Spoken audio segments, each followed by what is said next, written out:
Yes. Hello, everyone. Thank you for attending the ACRL African American Studies Librarians Interest Group webinar series. This will be our last webinar of the semester. We will begin up again in the fall of 2019, but today we have three distinguished scholars with us who will be talking about fact or fiction, information literacy, and interpreting historical resources. And without further ado, I have Jenna Cooper, records analyst from the Austin History Center, Nikki Colbert, digital archivist, Austin History Center, and Rachel Elizabeth Winston, Black Diaspora archivist from the Benson at UT Austin. So I am going to go ahead and let them start this presentation.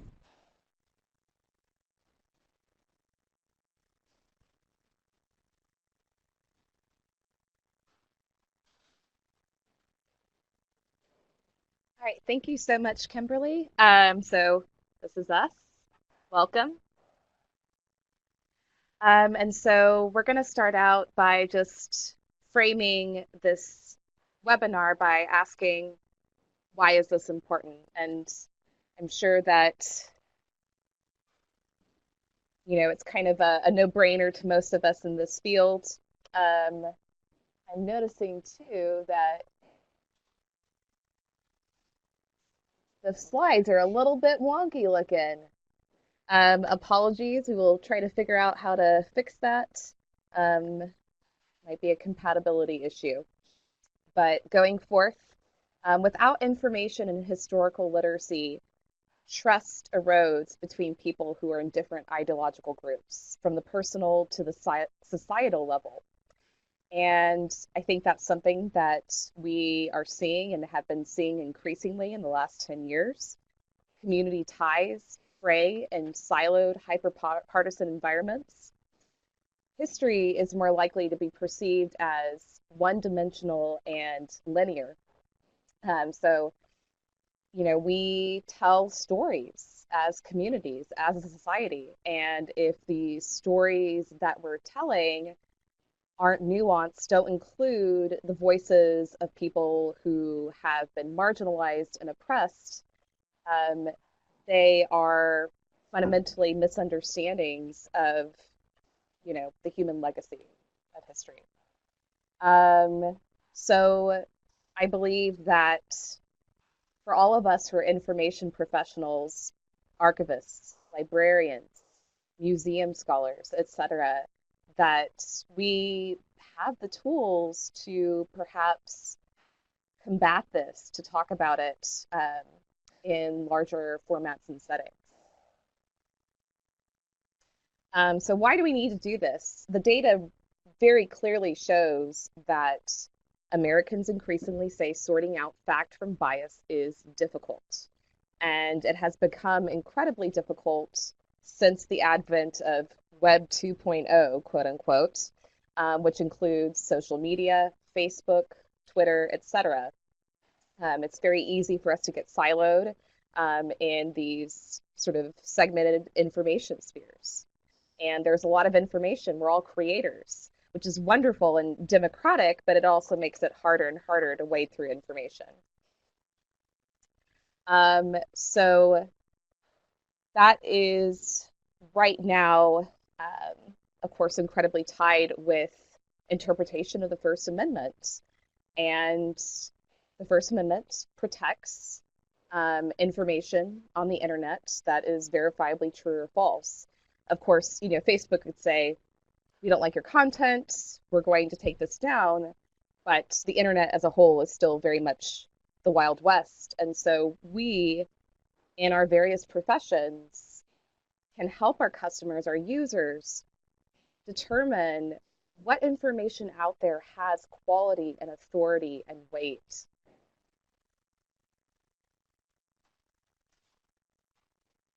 So, apologies again. I don't think that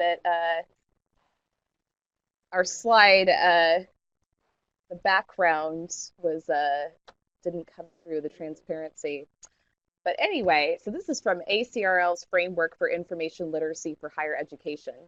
Authority is constructed and contextual. Information resources reflect their creators' expertise and credibility, and they're evaluated based on the information need and context in which the information will be used. So authority is constructed in various communities that may recognize different types of authority. It is contextual in that the information may need help to determine the level of authority required. So experts understand the need to determine validity of information created by different authorities and to acknowledge biases that privilege some sources of authority over others, especially in terms of others' worldviews, gender, sexual orientation, and cultural orientations.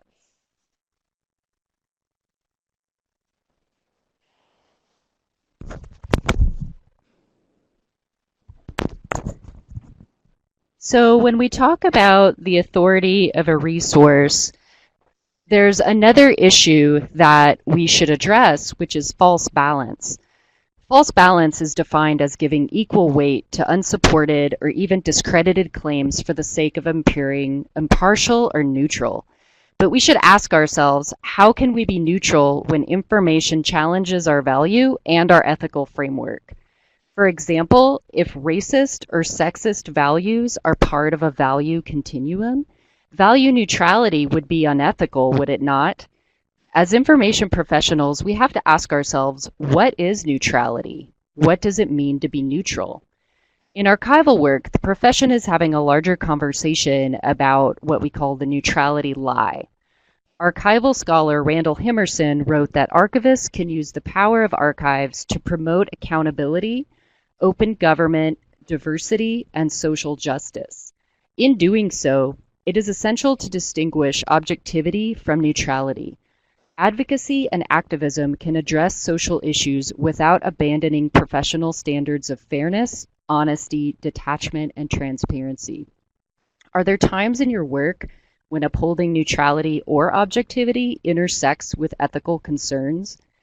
In consideration of the quality and authority of a resource when comparing resources, we should pose the question, are we falling into the false balance paradigm?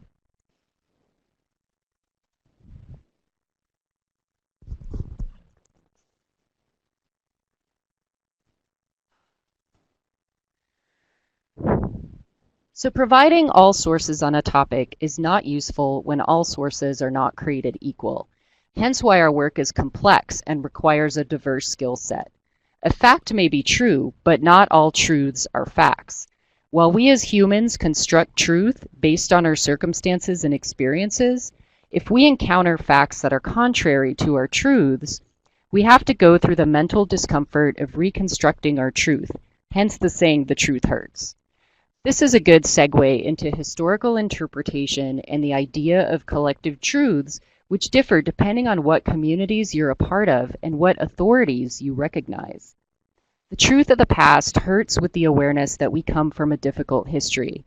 But how can we heal and move forward if we don't reconstruct our collective truths? How can we as information professionals be part of this process of reconstruction and act as agents of change? Archivists and librarians taking responsibility in our professional work means amplifying the voices of those in the community that have been muted or silenced. We must have the ethical responsibility to question our influence on the historical record. It's not just about influencing our social history, but protecting the rights and benefits of all citizens by keeping public officials accountable and helping citizens understand how their communities developed. Noam Chomsky observed that elites depend on sophisticated information systems, media control, surveillance, and related measures to maintain their status. And scholar Jacques Derrida explicitly linked political power to the archives by saying, there is no political power without control of the archive, if not memory. So recently, I read an article about public information and technology by Shannon Mattern in the Places Journal, And the quote you see on screen really resonated with me about how information professionals can't just go it alone in the fight to provide and promote information and historical literacy. Now more than ever, we need to create and defend vital spaces of information exchange. With rising distrust at the federal and state level, many observers believe that city governments are the new locus of democracy. We must push our civic leaders to bolster their planning teams with experts in the ethical collection, organization, preservation, and dissemination of information resources. The word ethical, used in the context of what we do as resource providers, teachers, and preservationists, is crucial to how we can advocate for the services and resources we provide through that lens.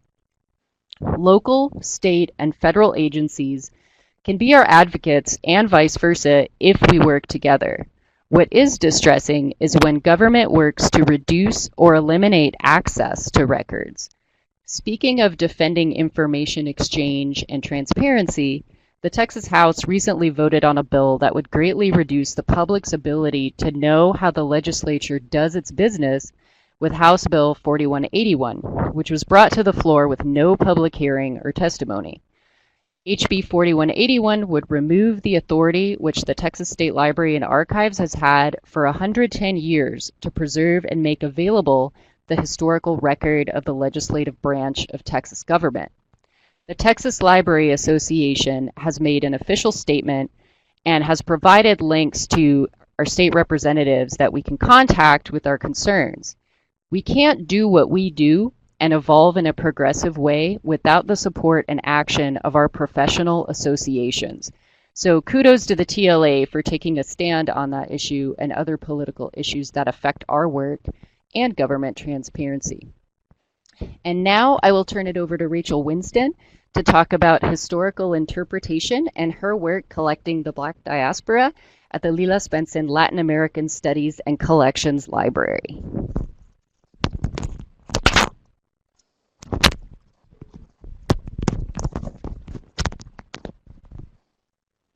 All right, thank you, Nikki and Jenna. I do want to take just a moment as we think about information literacy generally and then broadly in the focus in on the work that happens and how that work translates into what our users.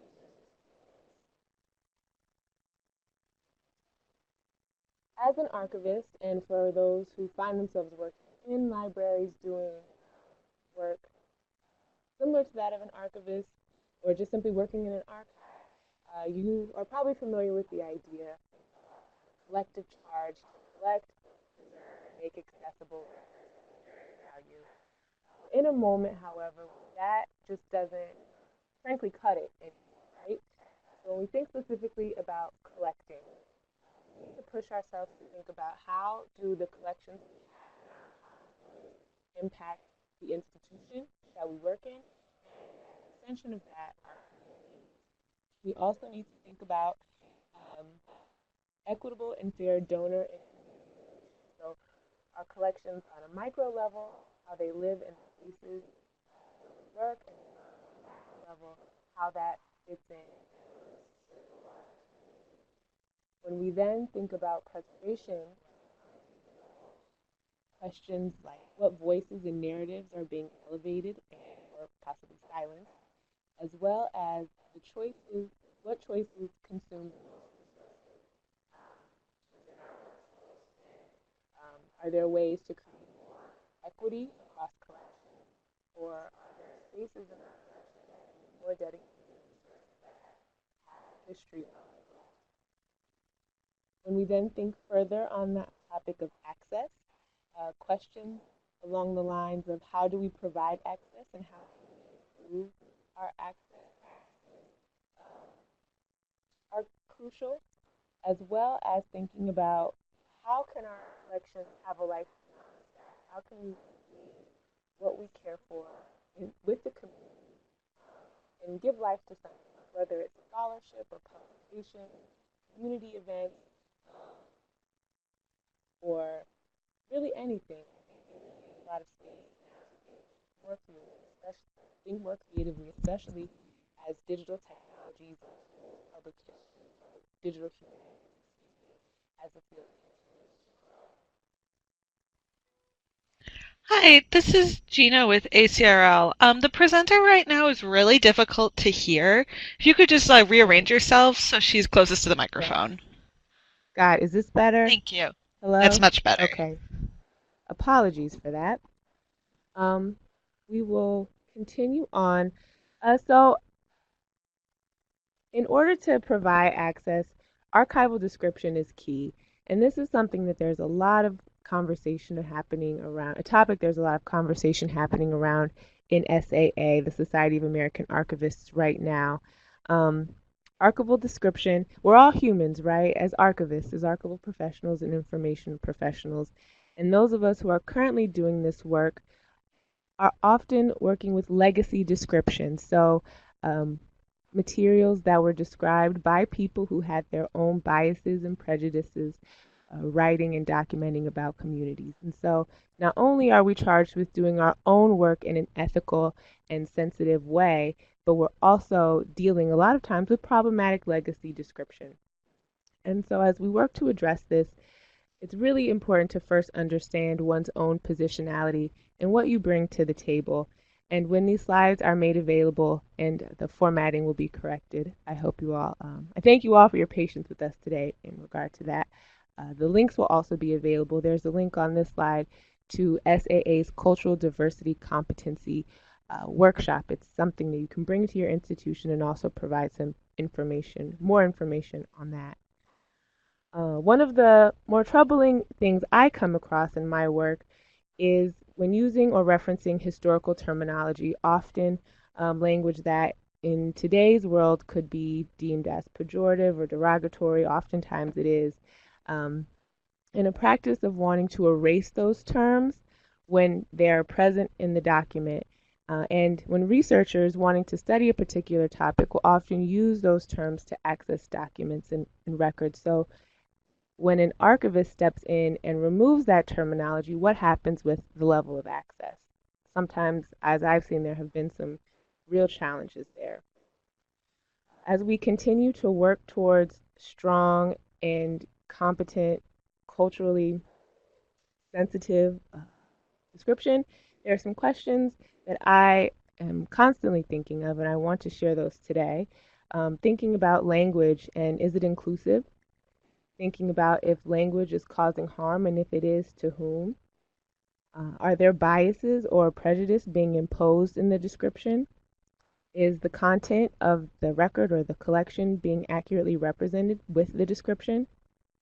And how can, on an institutional level, legacy description, especially those that are problematic or harmful, how can those be corrected, and kind of what workflows make the most sense to go about improving that?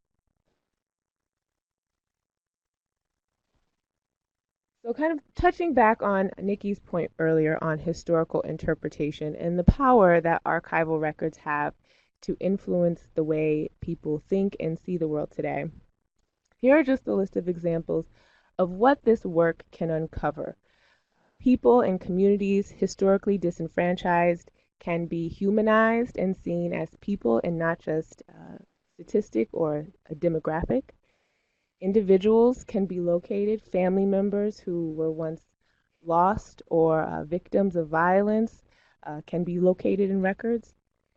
A lot of times these records and these people are not easy to find, as records like this are often hidden or buried in other collections and can take a considerable amount of time to locate, which makes description all the more important. This also calls for a refashioning of what constitutes an ethnic collection. When we think about historically marginalized communities and the lack of power and the systematic disenfranchisement, when we look for records about people of color, a lot of times they're subsumed by larger collections, most often those of more quote-unquote prominent people. And kind of keeping all of these things in mind, being active in using our records with the social justice agenda. And I would like to highlight a quote from Lael Hughes-Watkins' most recent work on reparative archives. She notes that academic repositories have a pivotal role on the front line of actions of reparative social justice. So as we do this work to improve our archival practice, we also are working towards social justice.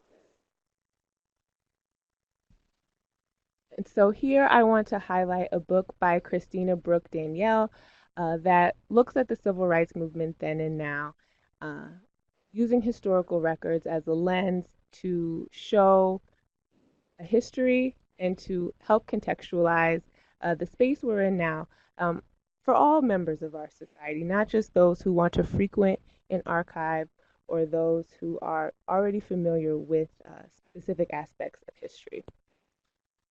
And before I turn the mic over to my colleagues, I want to talk a little bit about the project that I work on at the University of Texas, Austin.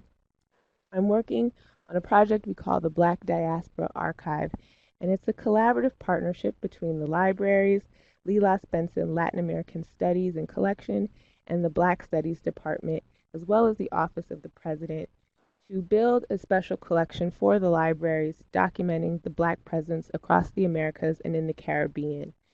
So this charge is large, and the geographic region collecting area is large, and so with that in mind, I see lots of different kinds of material in many different formats, including languages. And so that again is another challenge when I think about descriptive practices, certainly in English, but also thinking about them in Spanish and Portuguese and Creole, and how researchers from across the world might be wanting to access and use collections from this project, the Black Diaspora Archive. And for those who are interested in learning a little bit more, there is a link provided on this.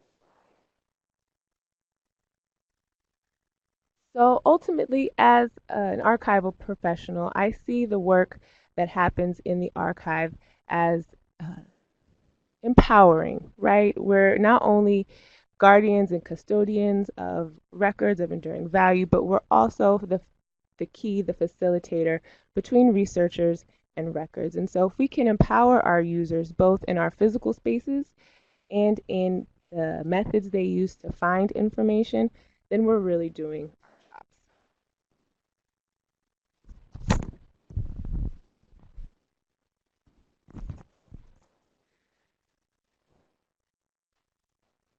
Okay, so speaking of users of the archives, I wanted to take a couple of slides to give a shout out to researchers that use archival materials to shed light on the uneven social and economic power relationships, thereby providing new interpretations of history. What is old is new again. Andrew Bush, who wrote City in a Garden, is a senior lecturer and program director of American Studies at the University of Texas at Dallas. And Andrew conducted research over 2 summers at Austin History Center. And he offers context using historical documents, city records, and a focused case study to explain the enduring patterns of environmental inequalities that many cities faced in the past, not just Austin, and that continue to frame our thinking about race, space, and environment in the present. What Andrew's research presents is that while Austin's mainstream environmental record is viewed to be impressive and a model for other cities, its minority groups continue to live on the economic, social, and geographic margins of the city. His work and those of other researchers demonstrates how new interpretations of old historical records can open up a dialogue about current community issues and aid in the reconstructive of collective truths about the past. Another researcher looking to shift archival paradigms is Jarrett Drake, a PhD student in social anthropology at Harvard University, advisory archivist for a People's Archives of Police Violence in Cleveland, and formerly the digital archivist at Princeton University. His focus of study converges on issues of justice, state violence, and accountability and memory work. Currently, Drake is exploring the term abolitionist archives and describes how they constitute a critical component to the constellation of alternatives to imagine a societal landscape free from our present punishment paradigm. He poses the question, how can archivists, organizers, and resource allocators use the archive as a means and a method to assist in the construction of a society that relies on new sets of relationships to promote justice. Drake is one of many archivists and archival scholars like Michelle Caswell, Vern Harris, and Amanda Seyfor that are challenging the role of archivists and demonstrating how memory work crosses over to activism and supports social justice. Their work supports the call for new ethical foundations of our practice. For those working in libraries or gravitating in both the worlds of archives and libraries simultaneously, what conversations have you had with your colleagues or administration about social justice and equity at your institution? Is there even room for these conversations where you work?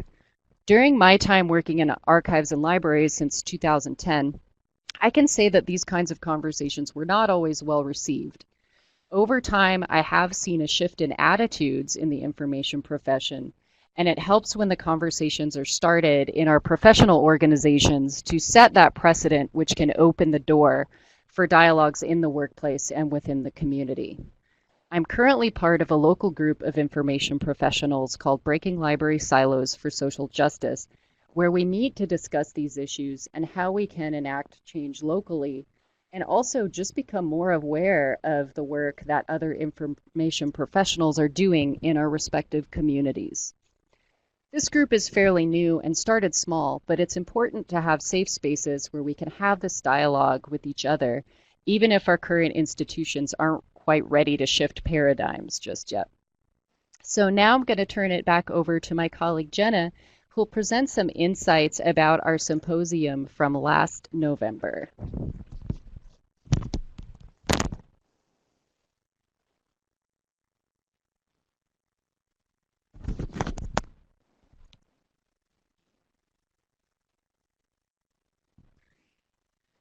So a lot of these conversations that we've been discussing about information and historical literacy and hyperpartisanship, siloing of communities, inspired us to put together a symposium about these subjects where we invited experts from various fields related to information and historical literacy to speak before the public.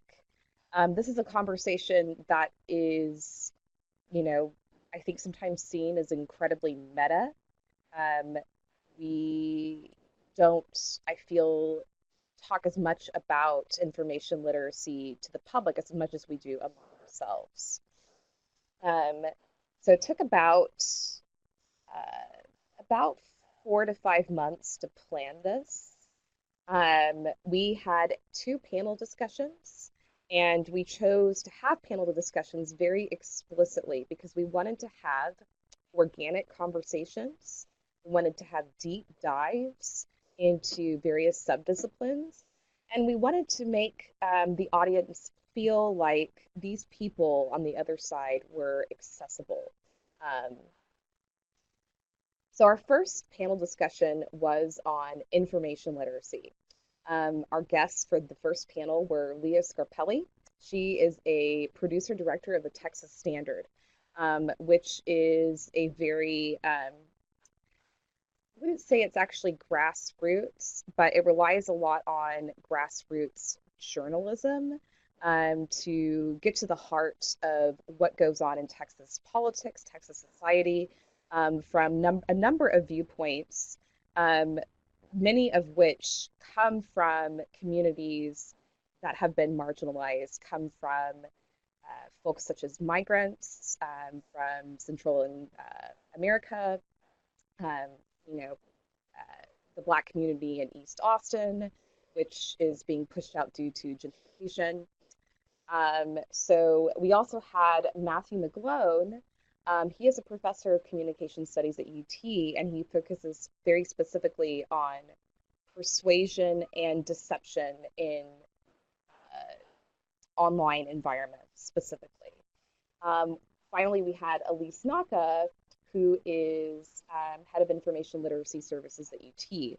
She works very specifically with undergraduate students and getting them to think about source evaluation, getting them to think about the biases of various publications, authors, etc. So we talked about the flood of information, too many creators, choices for news and information, the current rise in the distrust of experts, distrust of people who are not telling the narratives that different groups want them to tell, and also distrust of fact-checking. That is something that is currently an issue where there are a few communities who distrust things such as Snopes, PolitiFact, etc. So we provided a lot of topics that provoked audience engagement. And one thing that I admire about both sets of panelists was that they were not afraid to discuss bias in themselves, in their institutions, and confronting bias and speaking truth to power. So that was one thing I think that made this panel a success, was that the audience felt very comfortable about asking questions, and the panelists were very frank, empathetic, and informative. Our second panel was on interpreting history, and we had, of course, Rachel Winston, and she talked a lot about filling archival silences, gaps in the historical record, especially from the Black diaspora perspective.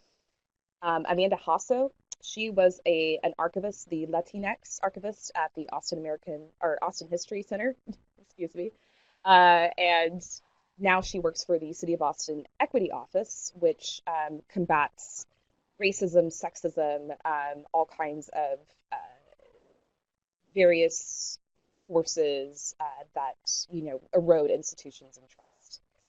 Finally, we had Nancy Baker Jones, who was the president of the Ruth Weingarten Foundation for Texas Women's History. She was an early force among Texas historians who pushed for narratives of women, of people of color, to be included in the Handbook of Texas History, which is a very, significant work in sort of informing baseline collective truths about Texas history.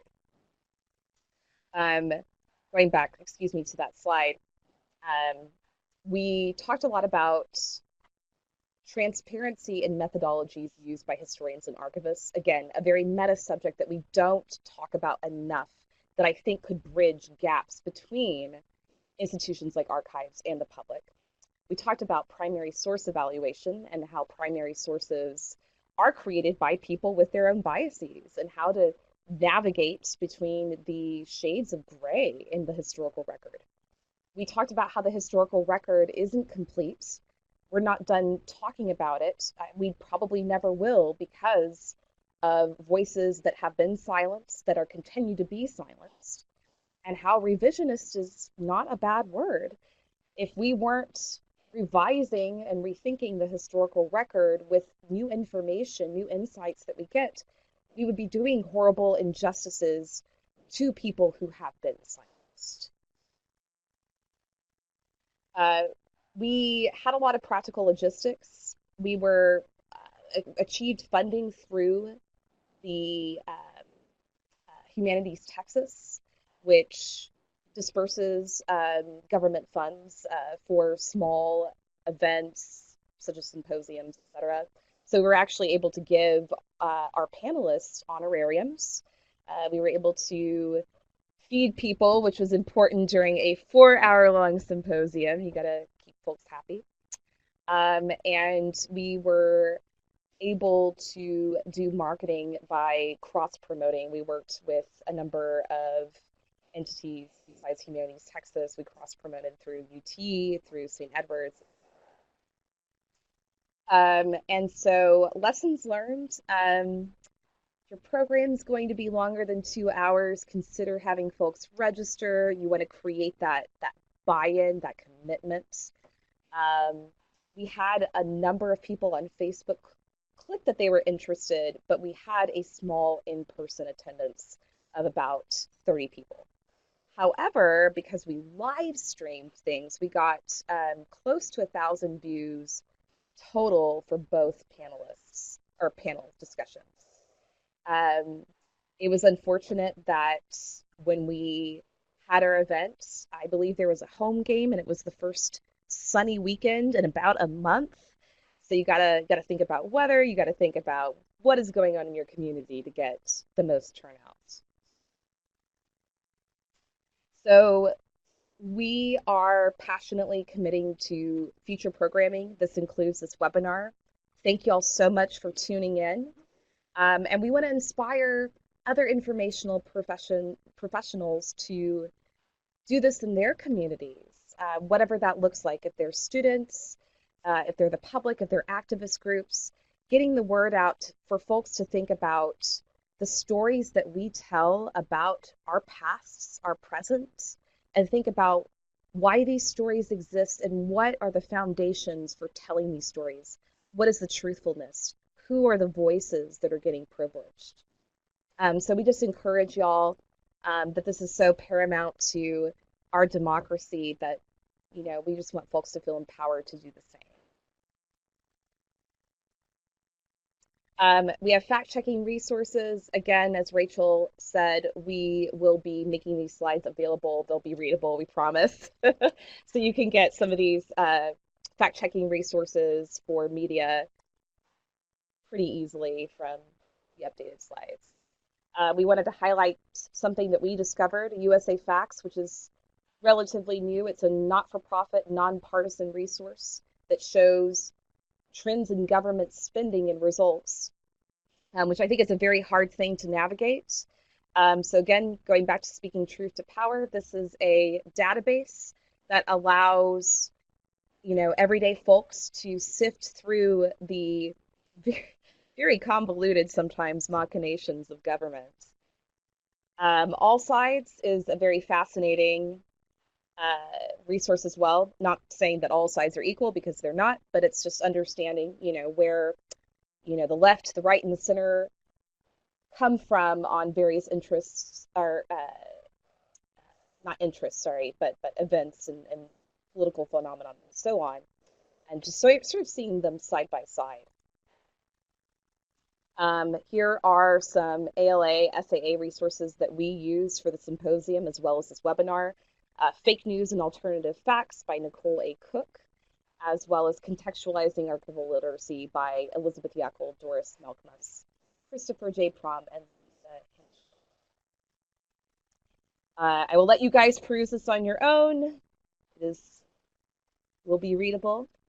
And so this is the end of the webinar. We thank you all so much for tuning in, and we would love to hear your questions, your feedback, your ideas. Again, thank you all so much, and I'll turn it over to Kimberly.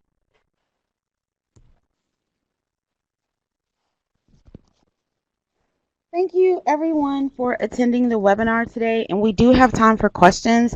If you could just type your question in the chat box, I will be able to pass the mic around to the archivist that will be able to answer that question. And we have about 15 minutes open for questions.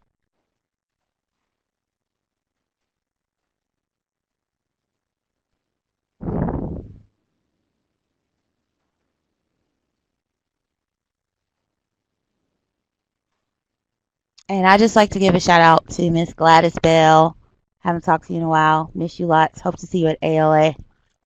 Thank you, Miss Glenda Alvin, for attending and always supporting. Gina Duvernay. I cannot wait to meet you too. Aisha. Rachel says hi. Rudolph Clay. Thank you for keeping me on that list. Rachel says thank you too.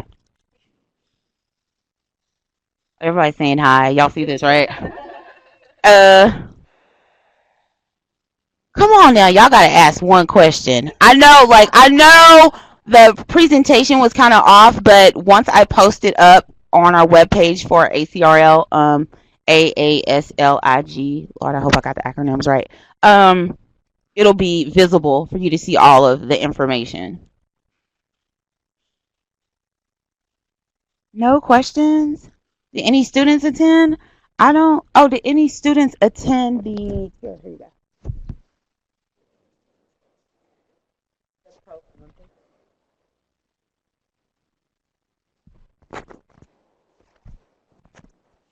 Hi, so during the symposium that we had last November, we did have some students attend. We were actually really pleased at the age diversity of the audience.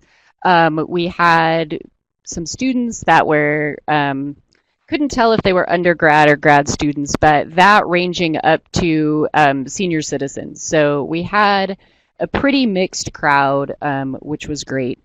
And we got a lot of questions, which was excellent as well.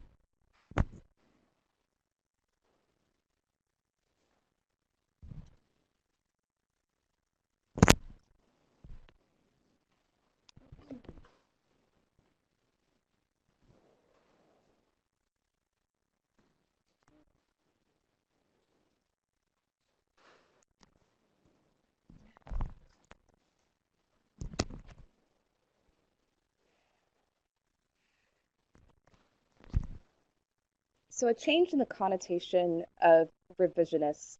I can't recall specific publications offhand. This is Jenna speaking.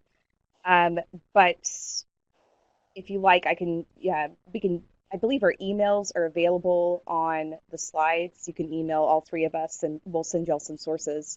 But just from sort of navigating these waters as a professional, what I have noticed is a clear dichotomy in how the word revisionist is viewed. There is a segment of the population that sees it as a negative thing, and that it is done to achieve specific agendas. This largely comes out of the conservative movement in the US, the moral majority, etc.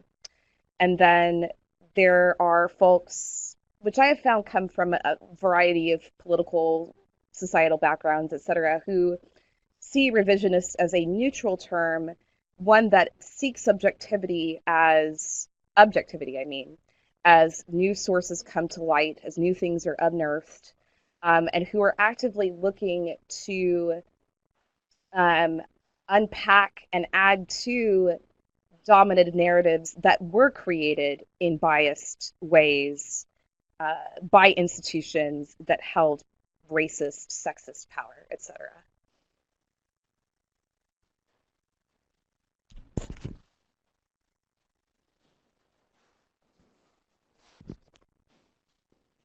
Did anyone have any questions for Rachel?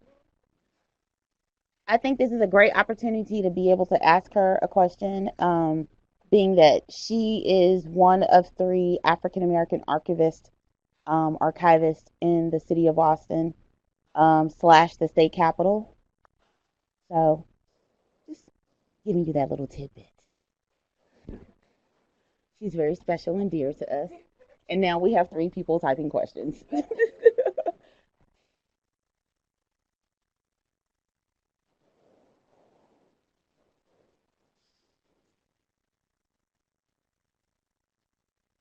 And hello, Miss Alois. Thank you for always being supportive of what I do.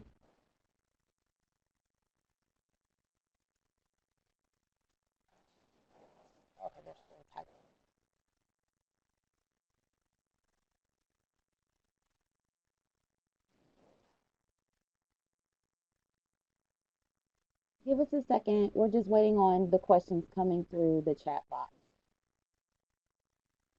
Okay.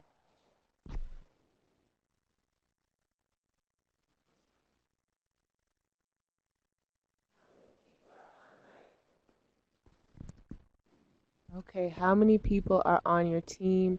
Do I have a large charge? Yes, I have a large charge. My team really consists, honestly, of me. I I have two lateral colleagues. They have collecting areas that they're focused on. When I started this position almost 4 years ago, I had 2 years of graduate student funding. So I had 2 consecutive years as this project was really getting off the ground to have graduate student help, which was instrumental in the success in the first 2 years of the project. And starting this last year, I've had one undergraduate student working with me. So typically, it's me, my undergraduate intern. It's a paid internship too. I want to add that. That was intentional. And the help from my colleagues when I can get it. So it looks like, thank you for that question. It looks like there's another question. Do you plan to offer another symposium? Nikki and Jenna?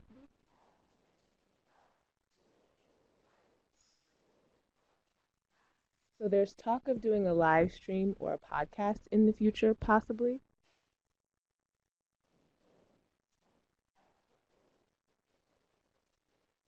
Hopefully the end of this year, so please be on the lookout. The Austin History Center does some great programming. More to come on that.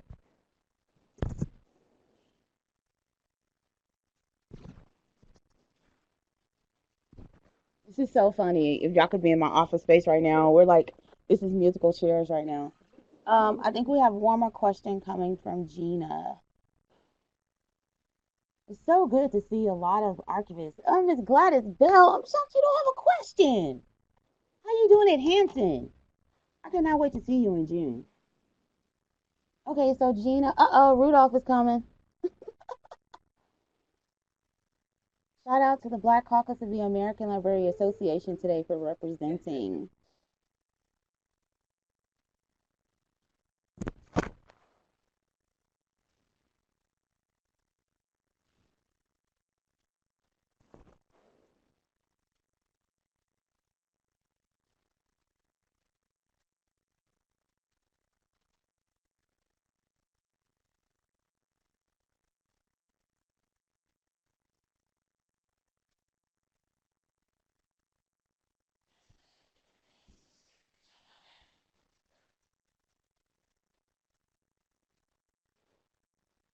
Oh, okay. So they're saying that it would be nice if y'all did this presentation at the 11th National Conference of African American Librarians in Tulsa, Oklahoma. Whoa. Why you didn't invite me, Rudolph? Oh, okay. Wait a minute. Aisha is asking Rachel, do you have any issues of passing in your collections?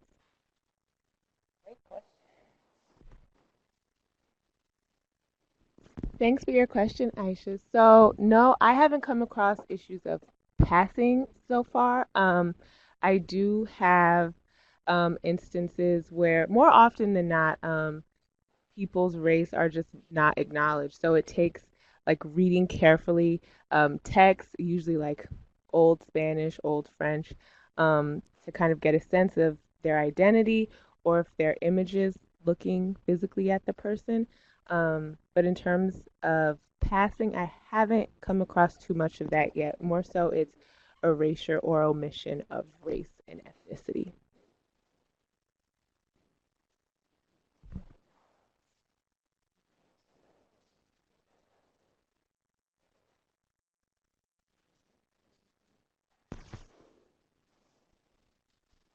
Okay, we're waiting on Carolyn's question to come through the chat.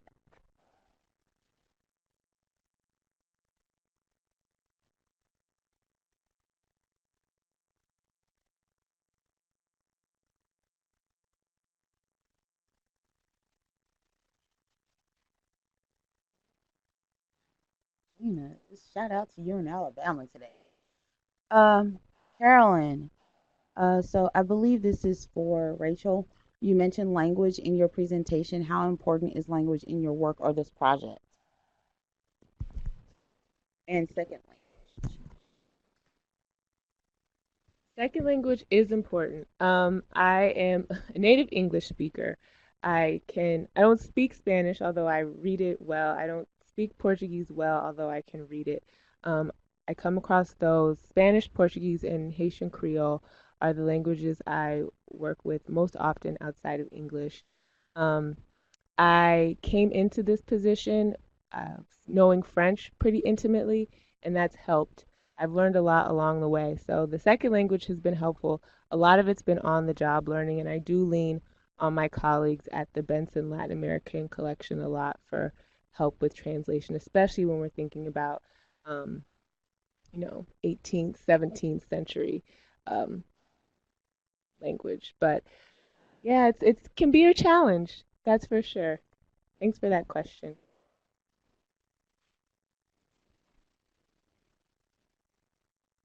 Okay, people, we have 6 minutes left, and I just want to let everyone know that the ACRL African American Studies Librarians newsletter has now came back into fruition.